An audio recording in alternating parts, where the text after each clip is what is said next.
সকলের ঐকমত্যের ভিত্তিতে দ্রুত জাতীয় নির্বাচনের দাবি জানিয়েছেন বিএনপি চেয়ারপারসনের উপদেষ্টা জয়নুল আবদিন ফারুক। বলেন, এমন নির্বাচন ব্যবস্থা গ্রহণ করতে হবে যেখানে দেশের মানুষ দিনের ভোট দিনে দিতে পারবে। সোমবার দুপুরে জাতীয় প্রেস ক্লাবের সামনে গণ ঐক্য পরিষদের প্রতিবাদ সভায় তিনি এসব কথা বলেন। জয়নুল আবদিন ফারুক বলেন, শক্ত হাতে ডক্টর মোহাম্মদ ইউনূস বাংলাদেশের সরকার গঠন করেছে। কোনো কুচক্রী মহল যেন এই সরকারের লক্ষ্য উদ্দেশ্যকে ব্যর্থ করতে না পারে সে ব্যাপারে সবাইকে সজাগ থাকতে হবে। তিনি বলেন, দেশের মানুষ অতীতেও ভারতের কর্তৃত্ববাদী মেনে নেয়নি আর আগামীতেও মেনে নেবে না।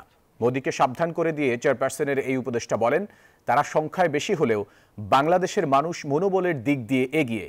এই দেশ নিয়ে কোনো ষড়যন্ত্র করার চেষ্টা করলে কঠোর জবাব দেয়া হবে বলেও হুঁশিয়ারি দেন তিনি। এই ঈদে জামা জুতো অ্যাকসেসরিজের ডিসকাউন্ট। আসুন ঐক্যমতের ভিত্তিতে একটি নির্বাচন দিই। ওই নির্বাচনে যারা সরকার গঠন করার ক্ষমতা পাবে তাদেরকে সরকার গঠন করতে দেন।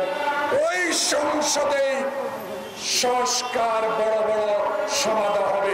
এখন ক্ষুদ্র ক্ষুদ্র সংস্কারগুলো